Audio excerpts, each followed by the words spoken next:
Welcome back to another episode of Connection with Jordan and Lynn. Today we're going to be talking about the chakra system, something that I feel when anyone starts journeying into any adjacent thing to spirituality, it's usually one of the first things they come across, because I know for me that was my experience.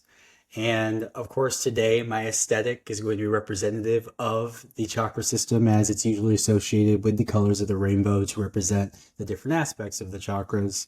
And I think Lynn has some deeper insight into aspects that I'm not aware of, and then I have some like pop culture references and things that she's not aware of. So we have a lot of diverse ideas surrounding the chakra system. Now let's kind of jump into that, Lynn. Where are you at in Yeah. Mount?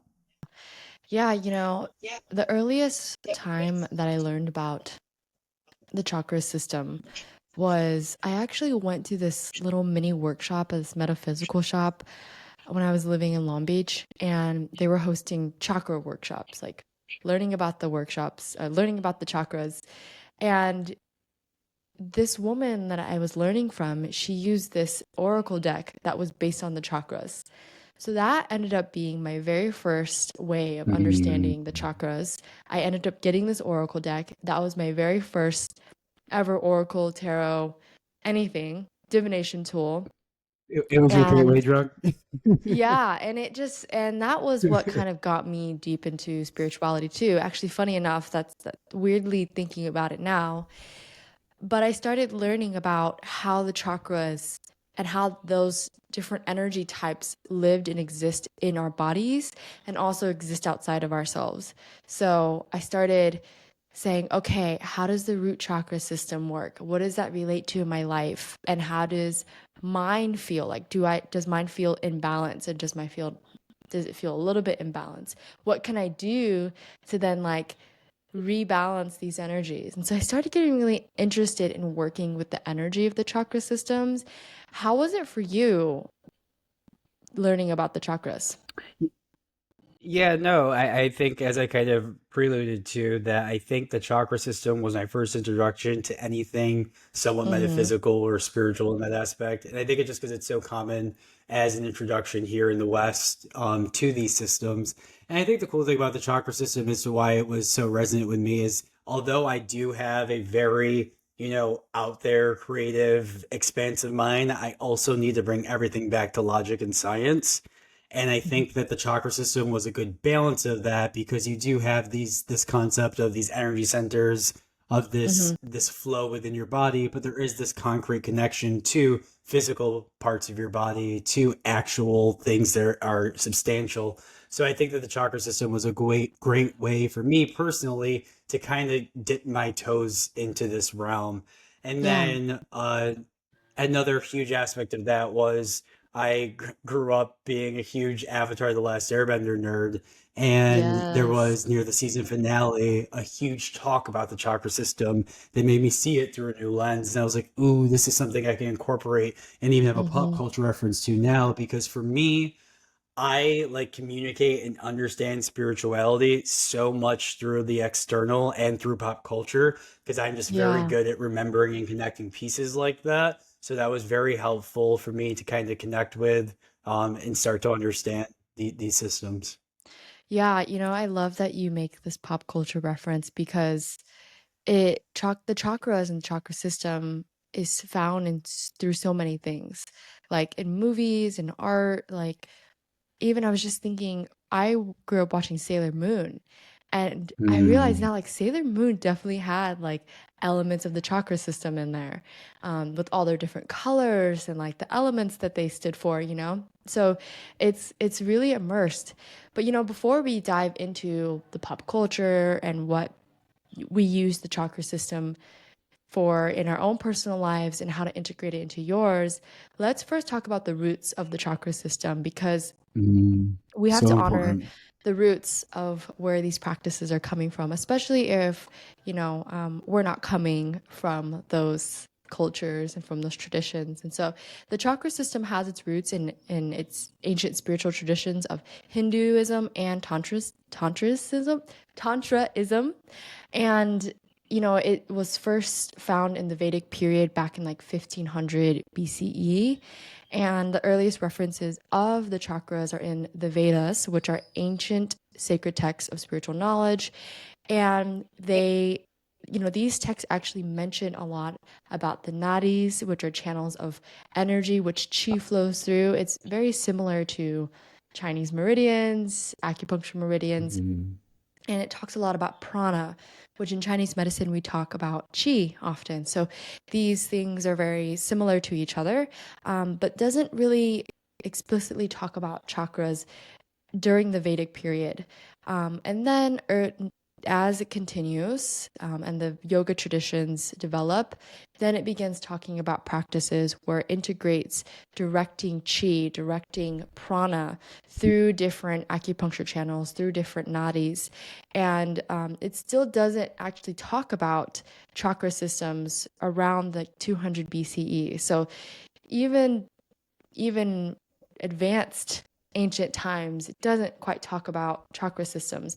It's not Mhm. until the tantric systems come into play where chakra systems start to develop and start to be talked about often, and how energy aligns and goes up the spine. That's when that understanding of how energy flows in the body starts coming into play around like 500 to 150 CE.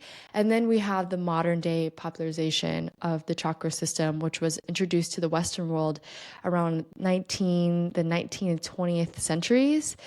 And now Yeah, it's been okay. sort of integrated into like the Western world, Western psychology, a lot of like new age Western spirituality. And also, from our perspective, from a Chinese medicine perspective, it also really aligns with different acupuncture points that like go along. There's a Mhm. channel that's in the front of your body called the Ren channel. Also, there's an opposite channel to that called the Du channel, which we have different energy centers and different acupuncture points that align with the chakra system. I want to give some space for you here, Jordan. Any thoughts coming up? Yeah, no, I think the only thing that I would like to add, because a lot of that history, honestly, is relatively new to me, and I think Mm-hmm. that that's actually one of the disservices with a lot of these systems is that when they are brought to the West, we don't give and pay homage to their roots. I mean, you do hear things like yogic traditions and a Yeah. lot of things that have become so popularized and westernized, and people are removing them from their roots and kind of not really seeing how I know they can still have power and can still be useful once they're removed, but I think you really are able to. Um, I think respect is the best word. I have respect them once you do kind of learn their origins. And I don't Mm-hmm. know where I heard this, and I'm not 100% sure if this is accurate, but I was also told that during the westernization of the chakra system, that's when it was aligned with the colors of the rainbow. So that might not be an Mm, original Vedic or Indian tradition. So that might have been something we added to it. That being mm-hmm. said, I do think this addition of this color set is just good and easy for conceptualization because we always need some way to compartmentalize and understand information. And if we have a color to associate with it, which is good. And then also, I feel like just in the understanding of the chakras themselves, I really do believe there is some true correlation to the colors. And I think once we go through the chakras, I'll elaborate on that more. But just thinking about the root chakra being associated with like fear, and when we Mm-hmm. see the color red, I mean, our tests were marked with color red. Like blood is the color red. Red does Right. invoke fear. So I do think there is actually a true correlation, even if that wasn't originally cited in these texts of where they come Yeah. from. I love the study of color. Like, what is it called? Colorology? Or maybe it's not I that. just heard like the name of it this morning, and I It's that might be it's correct, but it's funny that it had just came up for me this morning. Yeah, and I see a lot of similarities within the Chinese traditions. Like feng shui is they're so like sticklers of color.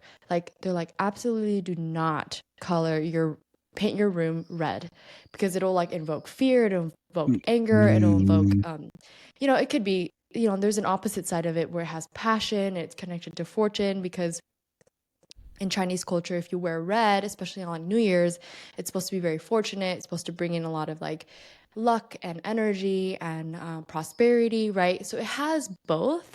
It's just where you're applying the energies of mm, like I want to say these frequencies, because I think color in some ways activates a frequency within ourselves. How do you think they work within our bodies? Like, how do you think these chakra systems are working? And And I think that was a maybe beautiful this helps us dive segue. into like how these work, like starting from the root. Yeah, no, I think that's a beautiful segue. And also on top of that, I think that something you said that was important was the color red, representing all Hmm. those quote unquote negative things, but also being able to represent those positive things. That's how Right. we can kind of start looking at these chakra systems, as they do have their positive expression and negative expression, and it's how to Hmm. utilize and work with them. And so I Yeah. think starting with the root chakra, the chakra is typically associated with fear as far as its negative aspect, Hmm. because it's the beginning of the system, for lack of a better word, and associated with this primal survival need.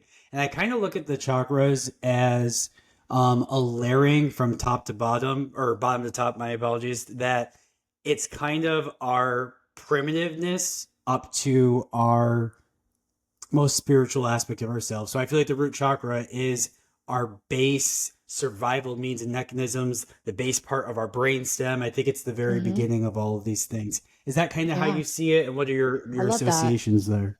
Well, I love that. I think it pays homage to like the natural evolution of humans, like in animal mammals, essentially. Because if you think about our earliest ancestors, I mean, they were like cavemen, and a Yeah, lot and, of and that's what I was trying to articulate. So I'm glad that you're running with that. So yeah. continue, It's please. interesting because like our brains were not as developed. We didn't have the frontal cortex that is responsible much for cognitive, rational thought. It was very much just like brainstem thinking during that time, brainstem operating, which is very much based out of survival.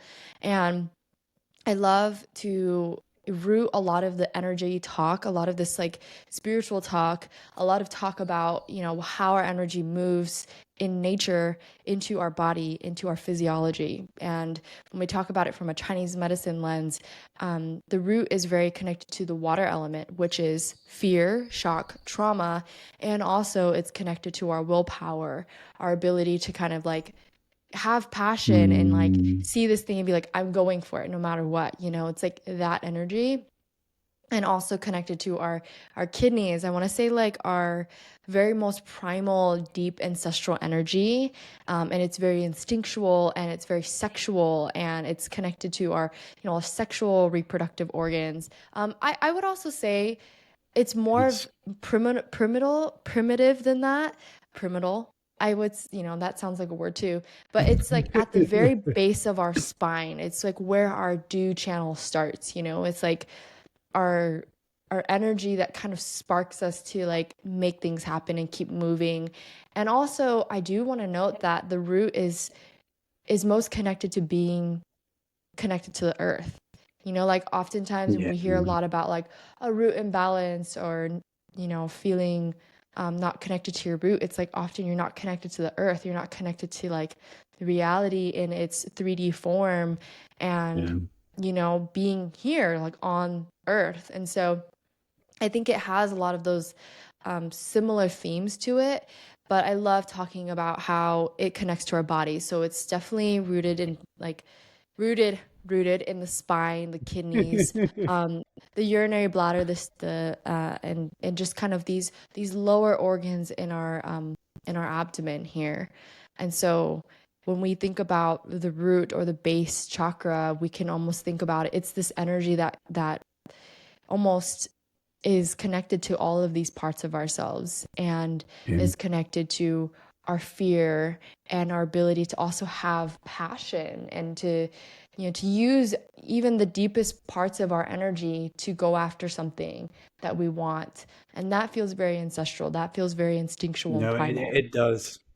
Yeah. And, and, Yeah. I, and I think that that's just to reiterate, because you said it, but we didn't blatantly state it. So, Yeah. the negative association or the out of balance association is just this fear response and falling into that. We can kind of look at Mhm. it as anxiety. So, Mhm. in contrast to that, the positive expression, or when it's in balance, is a sense of groundedness, as a sense of like Yes. being here in this reality, not being dissociated, feeling very just comfortable within your physical body too, being very comfortable within it. And I think Mm. that this is going to be kind of where, again, my brain is always trying to connect pop culture for me to just because I've been in school for 12 years. So in Let's order for do me it. to learn all this information, I need to attach it to something I already know in order to Yep. dovetail on those neurons and better further get it deep in my brain. Yeah. So I don't know when this epiphany occurred, but it's been brewing for a while. I've been a huge Harry Potter fan my entire life as I get obsessed with a lot of, some fun pop culture magic references. And I had the realization that I do believe that the series of seven books are correlated to the seven chakras. And I think Mm-hmm. that anyone who has already a knowledge of these movies then can use this information to further understand these energy systems, how to heal them, things that are associated with them. And I'm going to start first with the root chakra and just, using the information you just said, show how we can see this. And so the root chakra is associated with this survival and this need to stay alive, basically. And the Mm-hmm. initial Harry Potter, the Sorcerer's Stone, is about a red stone. Again, root chakra associated with earth, a stone associated with the color red. A red stone that's supposed to give eternal life. Like you can't get Mm-hmm. any more literal with that. It's this need for survival and needing to pass on your lineage. And So I think crazy. the other aspect that the movie unfolds is Harry Potter comes from, living with his aunt and uncle, having no idea what his parents were really about, having no idea of his ancestry. And he finds out Mm-hmm. he's this son of these two wizards who has this entire world behind them. And it's again Mm-hmm. connecting to this ancestral knowledge. So I think it's a very Yeah. good and clear connection to what the root chakra ideals are. And I think I'm going to leave this with you after I give my 2 cents. The best ways now to how we balance this knowledge and how do we utilize it because it's so associated with the physical body. For me, Mm-hmm. the three most important things to balance my root chakra are one, getting outside, trying to be barefoot if weather allows. Number two, eating very like hearty, healthy foods because that again gets you in my body. And number Mm-hmm. three, exercise because you get to physically feel and move and utilize and actually move some of that primal energy. So Yeah. that's my 2 cents on root I chakra. love Do you have anything that. else to add to that? I definitely have a lot to add on that. Well, I'll say two things. I have to add on to balance my root chakra. How I love to do it is I love dancing. Like, and there's been roots of like history and documentation of different ancient cultures and traditions dancing.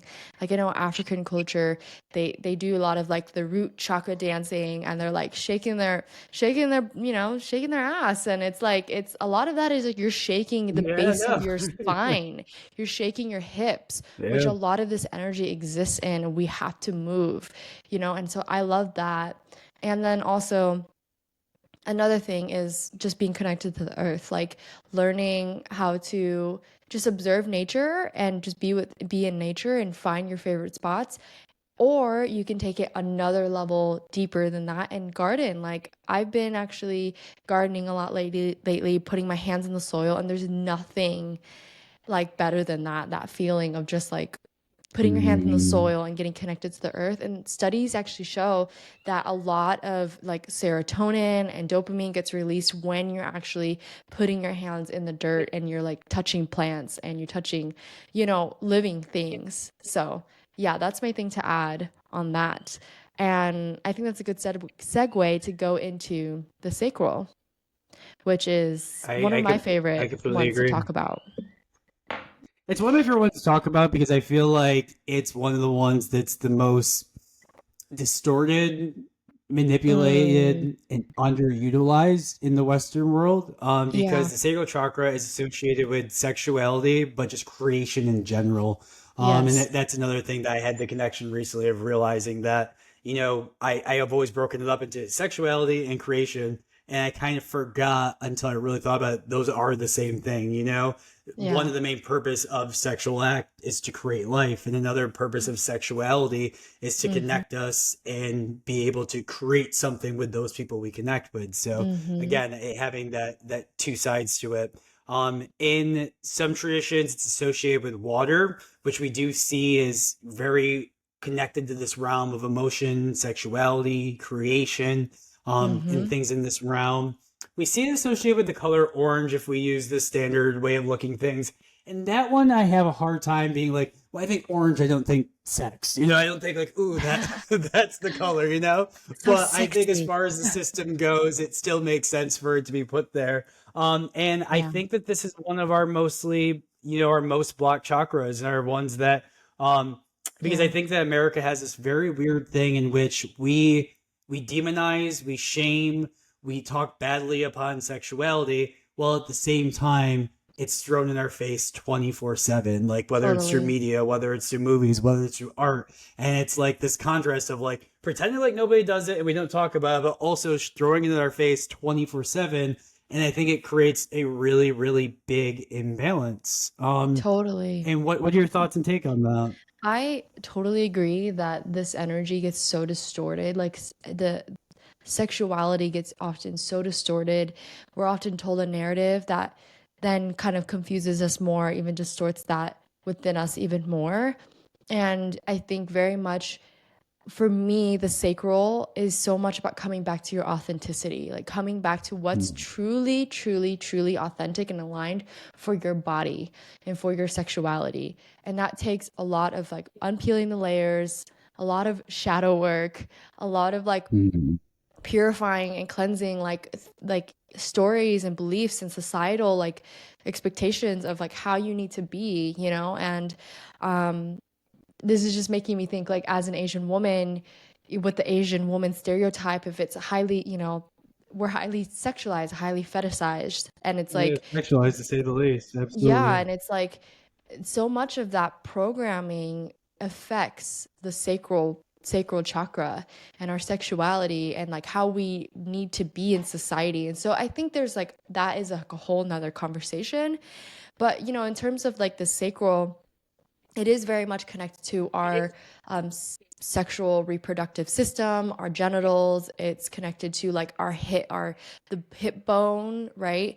And one thing that I love to do to help balance out the sacral, because I feel like I'm always working on my sacral. Like I always feel like I'm tapping into my Mm, sacral, even within like Chinese medicine and ancient Chinese traditions, they recognize that the sacral chakra, they call it the dantian, which literally translates mm, as the elixir field of life. Okay, guys?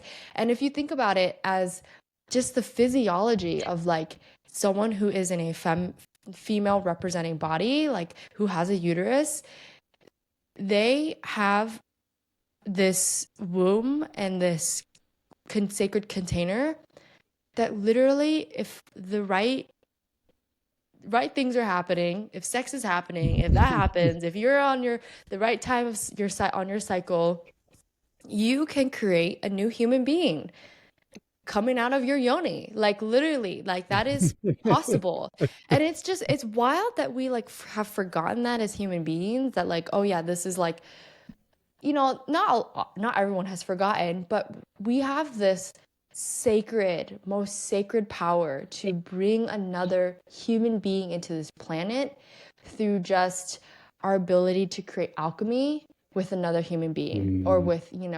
with energy, and No, and it's I wild. think that's an area that has been, once again, with this distortion, it's been so trivialized, like, and taken for Yes, granted, and not realizing like that's a freaking power. Creating life is creating new universe, is creating new thing. Like that's totally, power right there. You know. totally. Totally. So yeah, what I was talking about was it's I love how these chakra systems are connected to our physiology, because we can learn so much just about, okay, well, what is this aspect of my area? Like how does it feel? And what am I have I been feeling anything here? Even like certain like health conditions, diseases, right? Like things that we experience, menstrual problems, sexual reproductive problems can be very connected to our sacral chakra.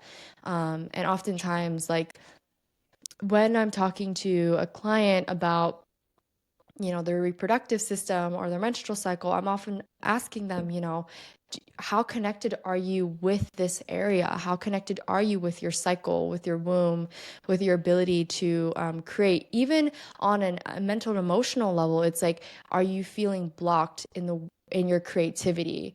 Are you feeling blocked in the way you express yourself? Because how I also love looking at these chakra systems is looking at its other pair, because it's like each chakra has a pair. For example, the base is connected to our heart chakra, right? That's its pair. And then the sacral is connected to our throat chakra. So these energies are going to be communicating and Mhm. working with each other all the time. So if we're blocked in our like sexual and expressive energy, then we're going to also be blocked in our throat chakra, which is connected to our expression and our vocalizing and like speaking our truth, you know? So I definitely see connections between all of these things.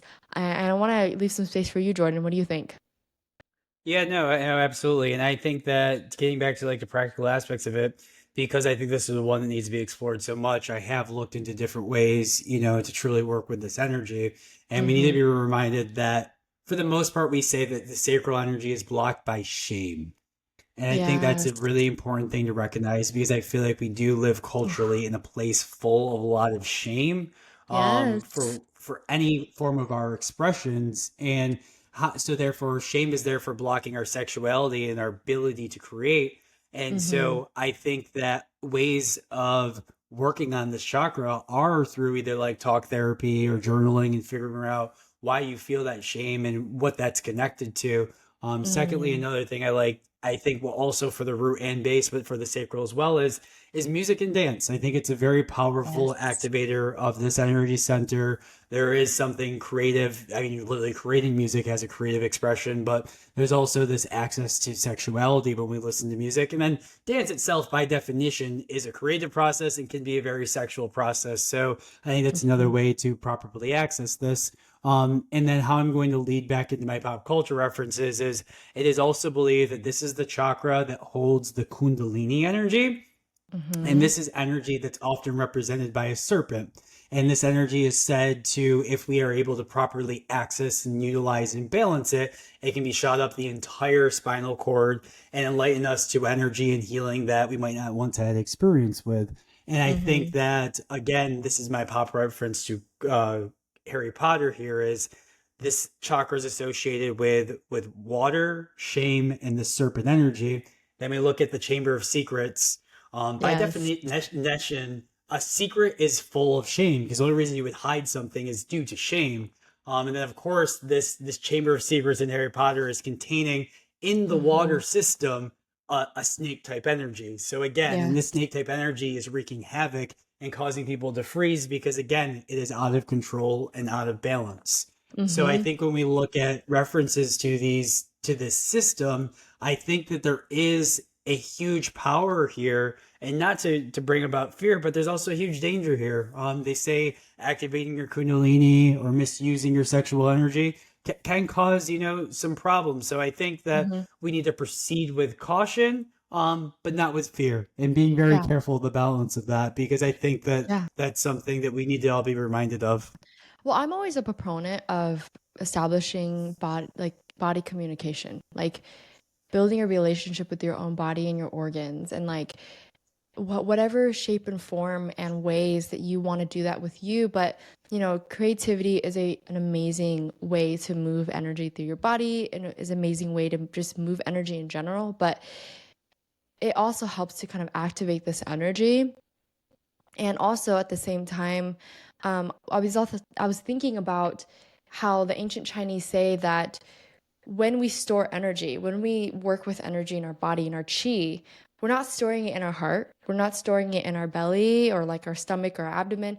We're actually storing it in our womb spaces, our energetic Mm-hmm. wombs. And we all have an energetic womb, even if you don't identify, having a uterus. We all have this sacred container that holds this energy, this sacral energy of sexuality and creativity and, magic essentially in these spaces within ourselves. And so we can, when we're actually working with storing chi, we're working with bringing it and pulling it down into our dantian. That's why a lot of qigong is very much about like breathe into the dantian, pull your energy and your focus into your dantian. And I swear, one last note on this, when you're doing Yeah. any sort of work Even if you're not like doing energy work or healing work, but even if you're a service provider, you're a doctor like in the hospital, or you're providing a service in many other ways. If you're in a relational type of job or situation, if you're moving from your dantian, if you're really anchored in this place in your low abdomen, you're going to be so rooted in your own energy you're moving from a very rooted place, rather than if you're breathing from a place of like only your chest, or only like Yeah. only like partially your abdomen. No, it's about like coming back into this sacral chakra and being rooted in that place. So yeah, that's my only thing here. I also want to say, Mm. to kind of note on the orange Yeah. color. I think like when you think about an orange, when it's like literally a fruit and you open up the fruit, like it is a burst of like energy and color and Mhm. taste and juiciness and liquid. Like I think that is very analogous to when our bodies and when we are imbalanced in our own chakra, we're going to be juicy, we're going to be passionate, we're going to be like vibrant and Mm. vitalized and like energized, and be smelling like, people are going to be smelling us, and just like we're going to have this like joie de vivre type of feeling to us. So I think that also Mhm. tells you a lot. Like nature has these energies at its fullest expression, so we can always learn from what nature is doing and how it's speaking to us. And so I think that is a good segue into our next chakra, which is the solar plexus.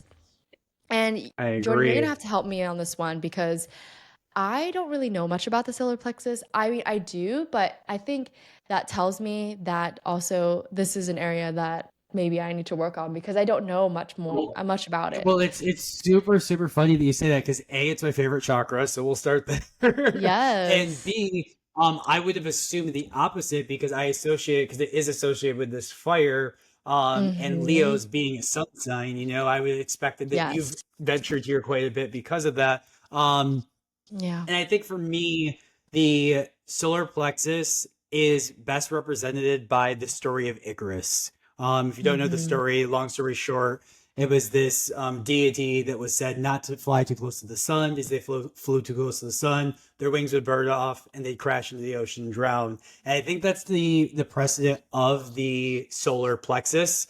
Um, in order to keep it in balance, we have to make sure we do not go too high or do not go too low because we do get into these points of either becoming very manic or very depressive if we don't have balance in our solar plexus. Because our solar Yeah. plexus at the end of the day is representative of ego. And we often hear, Mm-hmm. especially in spiritual practices, that ego is dangerous, the ego is bad, we need to eliminate it. And in actuality, that's completely wrong. We are humans having a human physical experience. In order to do that, we need to operate through our ego. That's the part of us that keeps us grounded in this reality. And I think it's so important to recognize that ego is not bad and out of balance ego is bad. And that's a very important thing for people to be centered and reminded of. And I look at as far as physical aspects of the solar plexus, I do see it very associated with digestion, the digestive fire, once again being representative of fire here. Mm-hmm. But I think another way I can also show you its representation is once again telling a little story of Harry Potter. And when we go into Harry Potter, this is the Prisoner of Azkaban episode. And this is the one where he sees nearing the end of the episode his father across the land conjuring up a Patronus, and this Patronus saves him from being sucked out by Dementors, stealing his soul. So if we look at Mm-hmm. the ideas of Dementors, they represent this depressive energy. And when we Yeah. look at the idea of the Patronus, it's enlightening and getting rid of that. And what we later find out is this entire time he thought it was his father that cast that Patronus, when in actuality we learn further on it was actually himself. And I think that that's so important for the solar plexus is this reminder of our personal power that we have actually the ability to do this.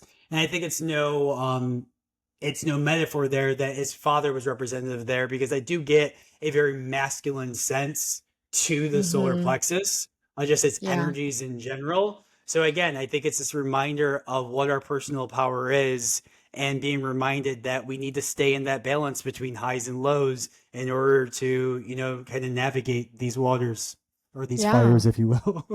I love that. You know, the solar plexus reminds me of holding boundaries, establishing boundaries, and like very much speaking your yes and speaking your no. Like it's very a clear energy that goes like it feels very forward acting to me. Um, Mm, and I think that's interesting because it is also connected to the liver, the gallbladder.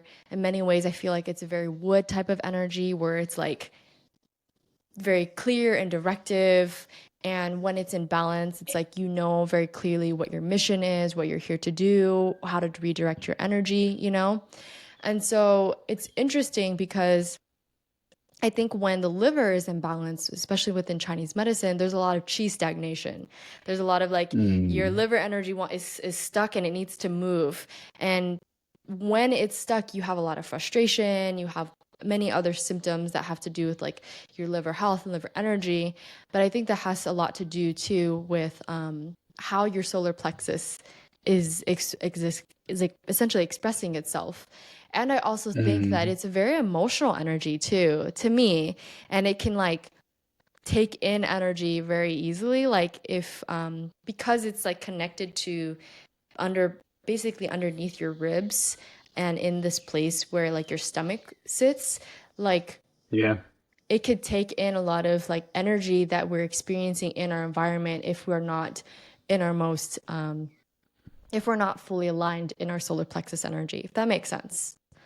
No, it gives you very like Ren 12-ish energy. Is that what you're seeing? I know this is Yes. Acu talk, but yeah, no, so that's Yeah. fair. And I think that um Ren 12 being like one of the most commonly used points, I think that's for a Hmm. reason because I think we often get out of balance in this aspect. And so for me to speak of what do I do to balance the solar plexus, I think it's just, this daily reminder. And again, within balance and staying cool with it, I think we need to be reminded that we're the shit. I think we need to have this great self talk that like you're awesome, you can do this, like go get Confidence. it. Because I think we're in a world where that's constantly being beaten down, where we're constantly being put Mm, down, where we're constantly being compared to, and so I think it's important for those daily reminders. And I think yeah. people. If you tell them to do something like that, they're gonna be like, "But isn't my ego gonna grow too strong?" And then it's like you even Hmm. having that thought of, is this going to get my ego strong, is already its own self-balancing mechanism. So as long as you're doing Right. this with the intent of just having personal power and being in balance, I don't think you can overdo that. I really don't. I love that. I love that. I feel like that brings us into the heart. Let's talk about the I think heart. it does too. It's funny Yeah. because you said something about the solar plexus like not being your jam. Heart chakra isn't mine, and I know that sounds really depressive, Really? honestly, but it's just something that like I have a hard time like conceptualizing, tapping into, and it's funny, and I won't get too into this because we'll save it for another episode. It's funny that Hmm. when we did a QHHT session together, you Yes. were seen operating on a heart mechanism because I do Yes. feel like it's something that I have a hard time accessing. So I feel like that was a good metaphor and actualization for me to start working on my heart chakra. So I'd like to hear more about your experience. Yeah, let's talk about the heart chakra. This is probably my second favorite after the sacral, but you know, the heart chakra is has to do with the heart matters. And to relate it back to Chinese medicine talks about the heart and that it's essentially the center of ourselves. It's the supreme controller. It's the king or the queen within ourselves that basically helps to communicate with all other aspects of ourselves, with other Mm, organs, with our cells, right? And nowadays, a lot of research is coming out about heart variability, heart resonance, the mm, heart field. And so when our heart is not in balance, let's just say we go through like a really hard conversation with a partner, we go through a heartbreak, like our heart resonance is going to be shooken up from that. And like that frequency mm, will be then pushed out through the heart's magnetic resonance. And so the heart has this really strong field to it. They also say that like when you're in within somebody's like magnetic heart field, I think it's like 6 feet outside of like each person, it extends. Like you can often pick up on like intuitively what's going on if you're like sensitive to mm. energies. But like I think that's so very real, and like that's becoming such a big thing nowadays, is like being able to pick up on what like your friend is feeling or what your like parents are feeling, like, Yeah. based off just like being with them for a while, like, oh hey, I'm noticing, you don't seem the same, or your energy's different. Like, um our heart has so much to do with how we're expressing ourselves, how we're expressing love to other people, and how we're receiving love.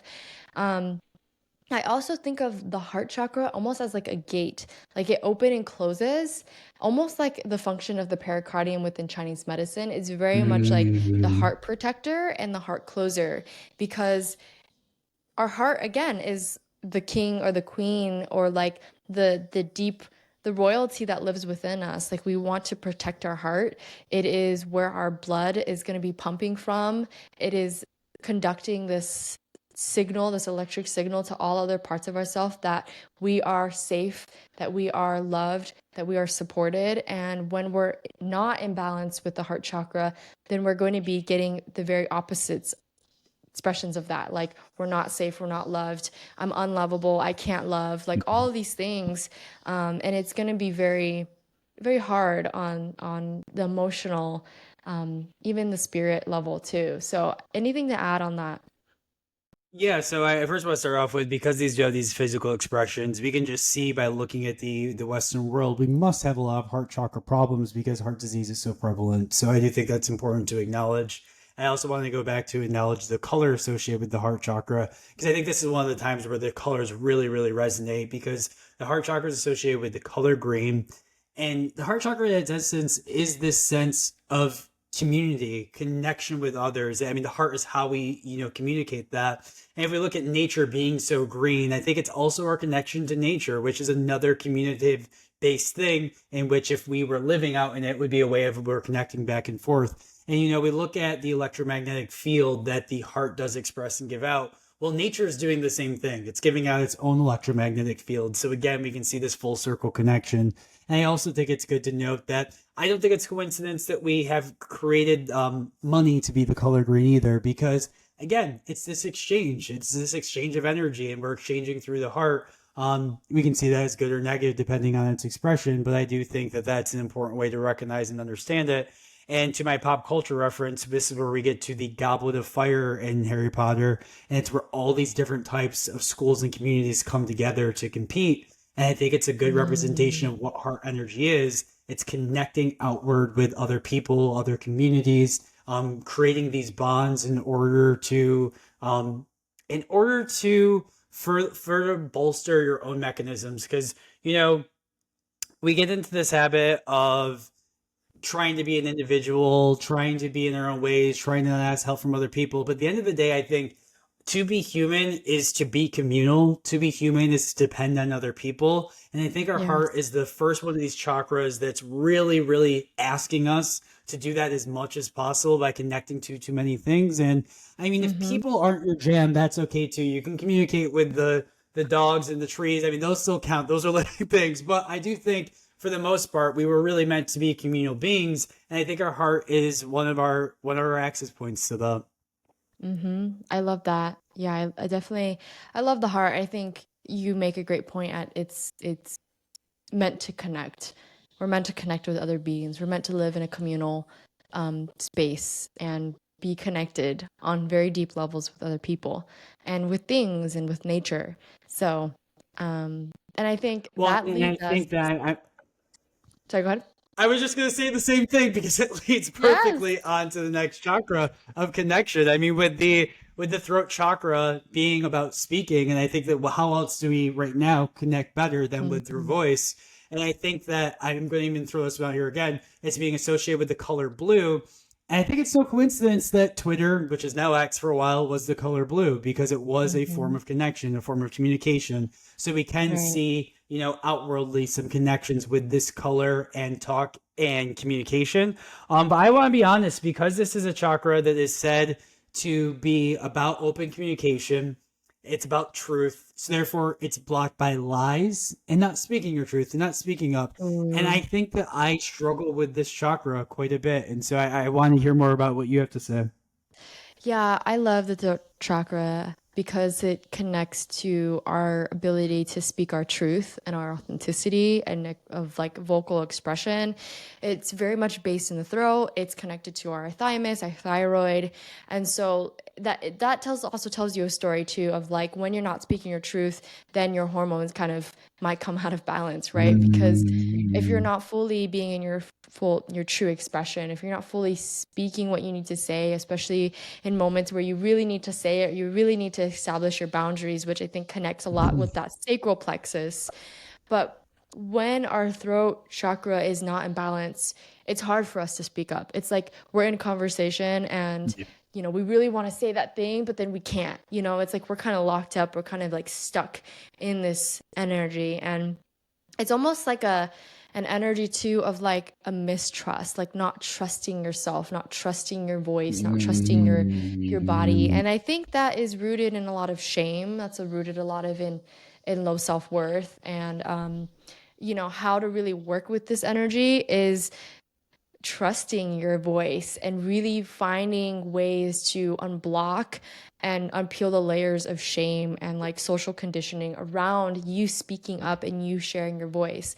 I know as an Asian woman, to come back to like, the Asian stereotype and what we've been told in society, it's like we're very much in like the family culture too. It's like, don't speak your truth, don't say what you really feel, don't Mm. say what you really mean, do what society is telling you and just be the straight A and just don't ruffle any feathers. But when your Yeah, throat yeah. chakra is so activated and when it's alive and on, you are going to speak your truth. You're going to say what you feel. You're going to say your truth because that's what this energy is very much about. And when you don't, it affects you on other levels, mentally, emotionally, and spiritually as well. So, yeah, it's a really powerful energy, and I feel like one way to also work with this energy is start to like notice other people who have it activated, like singers, musicians, like speakers, Mm. people who are very much in their power because they have their throat chakra very much in balance and activated. And of course, I think that's always something that we're working on. It's not always like one way or the other. We're kind of always dancing in between, finding balance, imbalance, and finding our own like happy medium. Did you say that its connection is to the sacral, like that was its pair? Its connection is to the solar. Its connections to the solar. Okay, I actually was Yeah, looking for clarity on because I was trying to yeah, see how that can relate. And I think that with the solar being associated with ego, and doing, a way we can kind of communicate that is through the voice, in yeah, order to get those things executed. And I think another aspect I feel called to say is in a lot of indigenous traditions, they utilize either turquoise jewelry or turquoise earrings or things along those lines. And I was told that yes. the meaning behind the turquoise was to help better communicate themselves. So once again, we're seeing the blue being expressed with the voice. And then my Hmm. my pop culture reference for the throat chakra, then therefore, is the Order of the Phoenix. And this is a movie that was about interconnection and these relationships that were formed, these secret societies. And I think that that's a great representation of how the heart and the throat then work together, because the heart is this communal connection, whereas the throat is how we actually connect with these people. We need to connect in conversation. We need to connect through communication. So that's kind of that Yeah, representation of the throat chakra. nice. And I think that leads us very much to our third eye, our chakra that lives in between our our brows here, in that it's very much connected to our intuition. This is how I understand it, and I'm curious to know how you experience and how you understand the third eye and how you work with it. Because again, this is another one that I'm like I don't often think about. It's kind of like I know I hear about it often and I know what it stands for, what it means, but again, it's not another energy that I really deeply resonate with. And I think that's some sort of connection between um I actually, you know what? I think that the throat is connected to the sacral. You're right. And then the solar plexus is connected to our third eye. So I think there's Mm, some sort of connection too there. It's like when you're not able to, again, like be very clear and like be clear with your intuition, like you're not able to establish proper boundaries and really like yeah. be in your power. I think there is some connection there. I'm curious to know what you Well, think. and it makes sense too, Chinese medicine wise, because the solar plexus is a little bit associated with digestion. We just said with Ren 12. And, we say Hmm. that in Chinese medicine, digestion produces like the intellect, the thought. So I could see that connection between the third eye in there. Yeah. And I also think too that that would make more sense because then if the throat chakras are associated with sacral, sacral is very expressive and you can express the sacral through the voice. So you're Yeah. probably right in that. But to get back to the third eye, it's funny that you say that it's not your most well versed because I think if anyone has never heard of the chakra system, they've at least heard of the third eye and have some type of concept there. And for Yeah. me, I think that the third eye is dualistic in that from this very logical brain standpoint, the third eye can just simply be intellect. It could be mathematic intellect, scientific intellect, and Hmm. just the ability to have good active thoughts and neurons. And I think the other coin of it, when you look for it from more creative brain wise, I think it's also the part of us that is able to conceptualize imagination, other realms of dreams. So I think Hmm. it's very dualistic in that when we think of the third eye, we only kind of think of illusions and other worlds and this other part. But I think we kind Yeah. of forget that it does have the connection to the logical brain as well. And that's why I think it's a chakra that I enjoy so much, is because I think I'm constantly trying to mend those two worlds and kind of operate Mm. between the two of them. And I think that therefore an imbalanced third eye chakra has not only the ability to have clarity of thought, but it's the ability to have clarity of thought and go in and out of these worlds. So what I mean by that is to be in make believe, to be in Yeah. imagination, to be able to have that space, but also come back to reality and integrate that and utilize that and make use of it. So I think Yeah. that's what an imbalanced third eye chakra to me means. But it Hmm. also means, I think, and it's one of our original understandings of it, it's just being able to see beyond illusion. Because that's what they say that the third eye is blocked by. It's blocked by illusion. And I think the biggest illusion that we experience is the illusion of separation. In the illusion that we are not all one, and that gets into a little bit more spiritual concepts in those bases. But I think that that's the original illusion there. And then to quickly bring in my pop culture reference, it's funny that I had never been able to connect this to the sixth film, which is the Half Blood Prince. So I was like, damn it, my theory doesn't work. If we're only 6 out of 7, there has to be a gap there. But I kind of forget that this is the movie in the book in which they're training Harry Potter's mind in order to not allow Lord Voldemort to intact it and to get in there. And so Yeah. I think that's a perfect representation of what this third eye's ability is we have to allow ourselves to not allow outside illusion, projection, media, social media or regular media to get into our own perception and dilute it. So I Yeah. think that's the trick there, and that's also the health practice is be very discerning about what you let in and what you perceive. Yes, I love that note on being discerning. I would also, my last note on the third eye is for me, balancing this out is very much sitting in stillness and like being by myself and being in meditation and just like experiencing reality for what it is. Um, that's how I've experienced the third eye in the past. And I love all the things that you said on it. I think it's important to also be very discerning when you are bringing in information, when you're going through your thoughts. It's like, can you even be discerning on that level with yourself? So that's a really big part of this. And so you Well, mentioned I'm so happy you something. brought meditation. Yeah, go ahead. I know you're good. I so happy you brought meditation because it seems like such a duh for the third eye chakra. Like that's of course like the primary practice. So I'm so Yeah. happy you like touch base on that because that seems so obvious. But continue. And so we were talking, you had mentioned something about this energy of being all one. I think that leads us perfectly into the next chakra, which is the last Mm. one, which is the crown chakra, which is this energy that kind of goes outwards and is connected to universal energy, to connected to prana, chi, life force energy, however you want to call it or see it, but it's connected to everything. You know, it's this Everything. it's very spiritual in its nature, and so it's kind of hard not to talk about it in a very spiritual way. It's like it's meant Yeah. to be. Its whole nature is to be spiritual. So it's very much like everything is I see myself in everything. I'm connected to everything. And I'm curious to know It's how a, it's you experience that. It's a very elusive energy. I think because of that, because of its like spiritual nature, if you will, it's hard to put Hmm. words to. It's almost like the Tao. Like you can't you can't like say what it Totally. is. Like it's almost impossible to describe. And Yeah. so I think that sometimes people will say that this is like our conceptualization of God. But I think it's more so our conceptualization of purpose.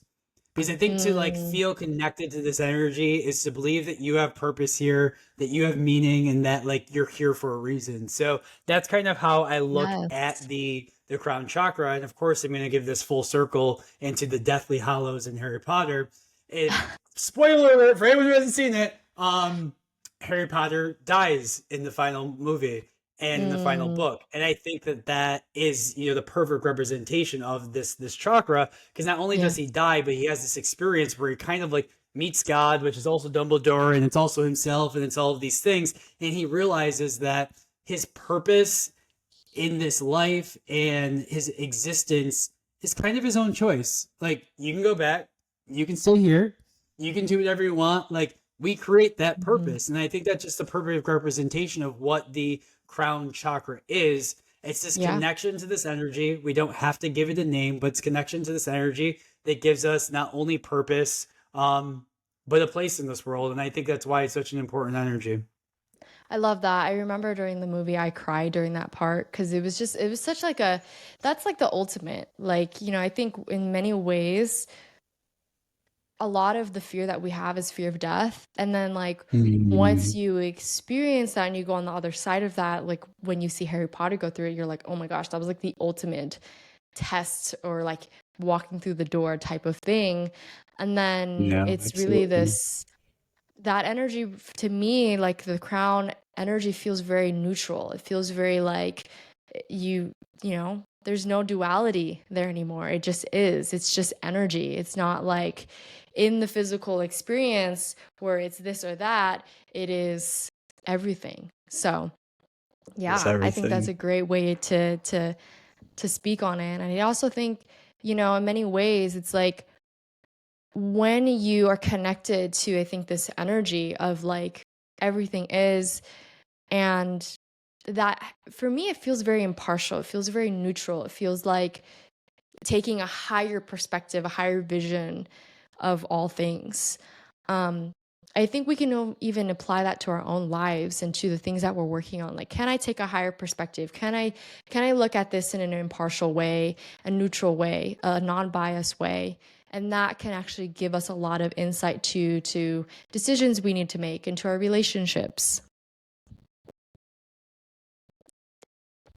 No, absolutely. And I think that, I think I'm going to leave on the note of the importance of looking at all these chakras as an overlapping system, that one does not exist by itself, that they are meant to be interconnected and interutilized. Because I think of the Yeah, crown chakra that we just ended with, in the spiritual community, sometimes we get stuck in third eye, crown chakra, higher vibrations, being up here, and as right. above, so below, and we are living a human experience. So we have to make sure that if we are in these chakras, we're also deeply rooted. We're doing our Yep. mundane work. We're doing the Yep. things that keep us in our physical body. We're eating the foods that keep us grounded. So in order to go low and to keep these chakras balanced, we have Yeah. to counteract and counterset them. So I think that's my Yeah. important lesson to end on. I love that. These energies are all speaking to us in many different shapes and forms, whether it's in our bodies or outside of ourselves. And I think even within pop culture, in movies and in art, and it's just about us noticing and bringing awareness to them and learning how to work with these energies is like the most important thing that I have to hone in on with this episode. And I think we did a really great job of going through each one of them. And I hope that Yeah. I if agree. you're I agree. listening on the other side of this, that you've learned a little something that you can take and integrate into your life. And I want to thank you, Jordan, for sharing your wisdom on this. And thank you, everyone who tuned in and listened. This is super No, and fun. And thank we're going you. to definitely create more.